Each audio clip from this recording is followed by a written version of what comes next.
Muy buenas tardes, pues soy Marta Callejas y hablaremos de las epistemologías del sur, que han surgido debido a la invasión que se ha realizado en América Latina por parte de los españoles, con lo que el colonialismo ha hecho mella de la dignidad de las comunidades indígenas que existían en ese entonces.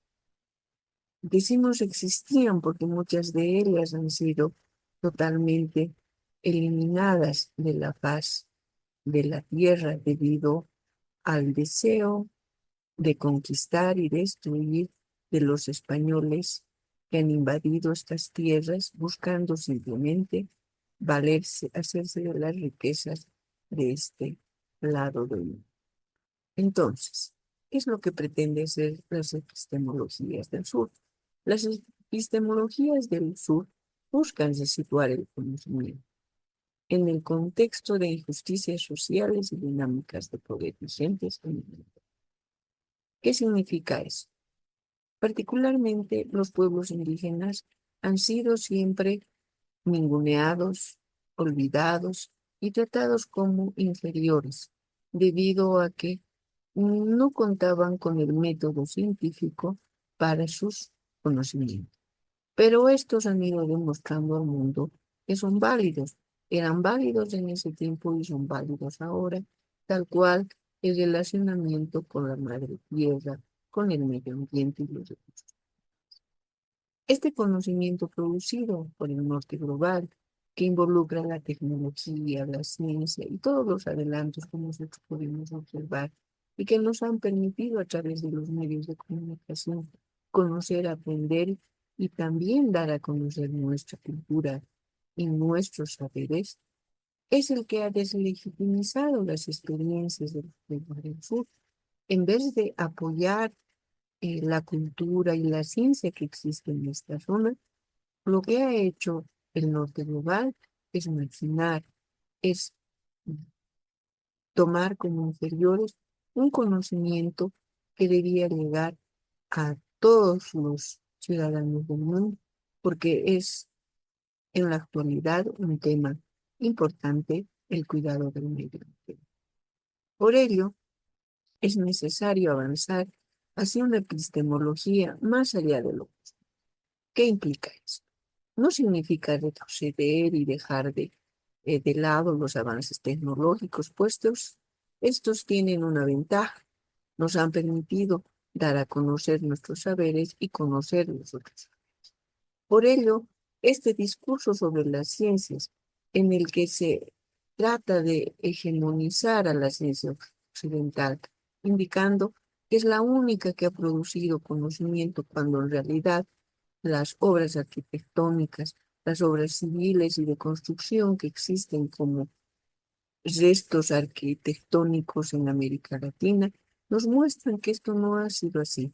Si bien esos criterios rígidos sobre lo que es válido y lo que no lo es, han significado una, un avance, un aporte a la ciencia, no se pueden validar en todos los espacios de conocimiento.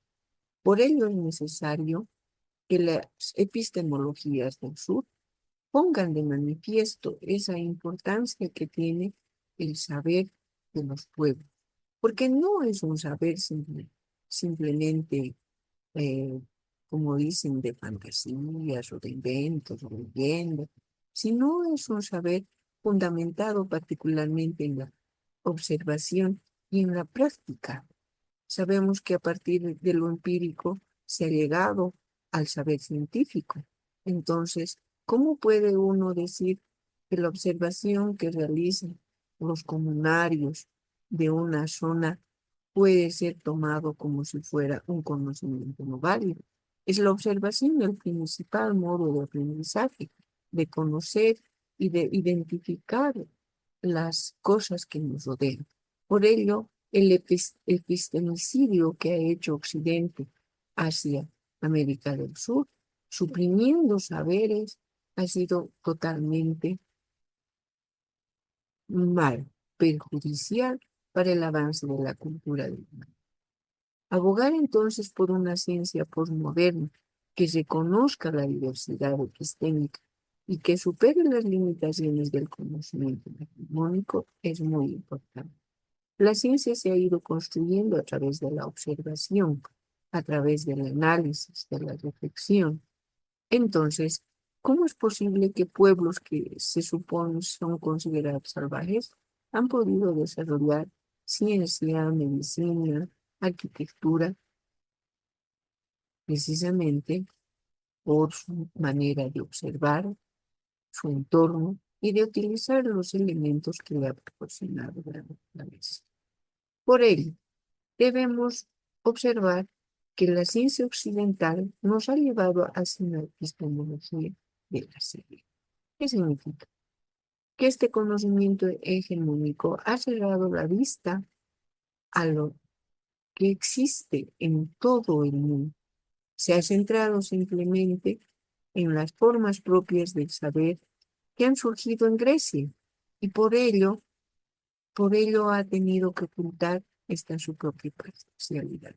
¿Y cómo oculta su parcialidad? A través de reglas que no pueden ser cumplidas en todos los espacios. Inclusive ahora la ciencia ha encontrado ciertas incongruencias científicas que están demostradas y que no puede satisfacer los reglamentos del método. Por ello, la epistemología de la visión nos da ese espacio de reconocer y validar conocimientos tradicionalmente ignorados y cuestionar cómo se construyeron las fronteras del conocimiento. Porque para ampliar la visión es necesario, pues, identificar todos esos elementos que pueden construir a la construcción de conocimientos que nos permita crecer como seres humanos, pero también nos permita cuestionar y cambiar esta epistemología de ellos. Ahora bien, es necesario que tomemos en cuenta que hay una sociología de las ausencias. La sociología de las ausencias ha significado la invisibilización de conocimientos de manera deliberada. Y esto ha generado una concepción reduccionista de la realidad, es decir, la realidad se vuelve cuadrada, se vuelve redonda, de acuerdo a quien lo enfoca. Por ello, no valida lo que no encaja en esos parámetros epistemológicos. Por ello, no se reconoce la importancia del relacionamiento que tiene el comunario de las zonas andinas con su tierra, del aprecio que siente por sus animales, no como medios de transporte simplemente, sino como parte de su comunidad y como seres que merecen respeto y también consideración. Por ello, para el comunario de las zonas andinas, amazónicas de Latinoamérica, es muy importante la manera de convivir con el otro, pero con el otro no solo como persona, sino como los cerros, los valles, los árboles, los animales y toda la fauna y flora que rodea a estas comunidades. Por ello, la sociología de las emergencias nos va a permitir identificar y potenciar conocimientos y experiencias que han sido marginados y que tienen potencial de transformación social. ¿Qué significa eso? En la actualidad hablamos de reciclar, hablamos de reducir gastos, de mejorar la alimentación, práctica que en las comunidades originarias de América Latina ha sido el diario vivir, siempre sin exageraciones, comer alimentos saludables, vivir de manera saludable, utilizar y reutilizar las cosas de manera que no se genere eh, excesivos gastos. Esto, ¿cómo lo ve ahora el Occidente? Se sorprende de la habilidad que tienen los comunarios para realizar tejidos, para la agricultura. Entonces, esto implica que esta transformación social para salir del consumismo capitalista está pues vigente en la cosmovisión de los pueblos originarios en las vivencias cotidianas de las comunidades de los pueblos de América Latina. Ello nos implica que podemos ir más allá del pensamiento abismal, más allá de las líneas globales, hacia una ecología de salud. Por ello es necesario que se regule la emancipación, pues no solo se debe operar en los sistemas políticos, jurídicos y formales, también se debe trabajar en contra de la explotación colonial y la eliminación de conocimientos que puedan, puedan ser constructores de nuevos saberes a partir de los saberes locales. La ecología de los saberes nos va a permitir fomentar el diálogo y la interacción entre las diferentes formas de conocimiento para evitar la jerarquización y reconocer la pluralidad y complementación entre distintas. Esto implica que para una emancipación de lo poscolonial debemos dar fin a los descubrimientos empíricos. No hay descubrimiento, más bien ha habido una invasión y una negación de conocimientos preexistentes en territorios colonizados.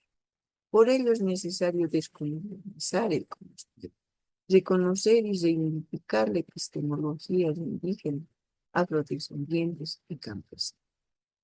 Tenemos entonces que en nuestra América realizar un trabajo muy especial, un trabajo que signifique reconocer, reconstruir y redistribuir las riquezas, porque América Latina se ha convertido en un espacio de resistencia y un laboratorio de proyectos emancipatorios.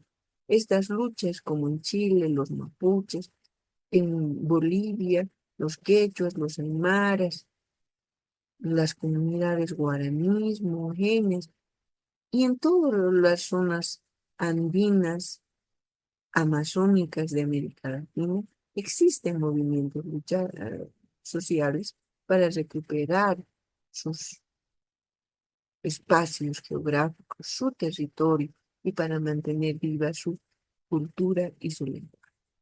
Por ello, este paradigma subalterno se basa en pluralismos culturales y en la redistribución de recursos y derechos, mediante la formulación de conocimiento más allá del capitalismo y el colonialismo. Por ello, Sousa Santos nos propone que es necesario analizar elementos que el colonialismo nos ha dejado y que de manera evidente se siguen. Tenemos todavía la consideración del Calibán, que eran considerados los latinoamericanos y todos aquellos que no compartían los saberes de Occidente, ser considerados subalternos, ser saberes que han sido relegados, marginalizados por considerarse de salvajes. Tenemos también la otra parte que plantea Occidente, que es el próspero. Es un conocimiento hegemónico de la modernidad occidental. La modernidad occidental planteada en un esquema riguroso que no respondía a la realidad de América Latina. Esta realidad de América Latina que después de la colonia ha construido una lógica de dominación basada en la superioridad de españoles, criollos, mestizos, indios y negros en un orden establecido por los colonizadores. Lo que se pretende es una interidentidad basada en el reconocimiento mutuo y hacia la diversidad epistémica, para que toda la humanidad se beneficie de la ciencia científica, pero también de la ciencia de los pueblos originarios, que cuida la relación entre la naturaleza y los seres. Por ello es que los latinoamericanos originarios rechazan pues las grandes narrativas y desafían el eurocentrismo. No agradece alternativas a la opresión, pero también atiende luchas reales de todos. Las epistemologías del sur quieren superar estas limitaciones y reconocer la pluralidad de saberes como fundamento de emancipación social. Por ello, en conclusión, podemos afirmar que la justicia cognitiva global implica que debemos reconocer que la modernidad ha destruido y marginalizado conocimientos alternativos valiosos y crea espacios de diálogo intercultural para fomentar la curiosidad. Entonces es necesario validar y fortalecer las epistemologías. Muchas gracias.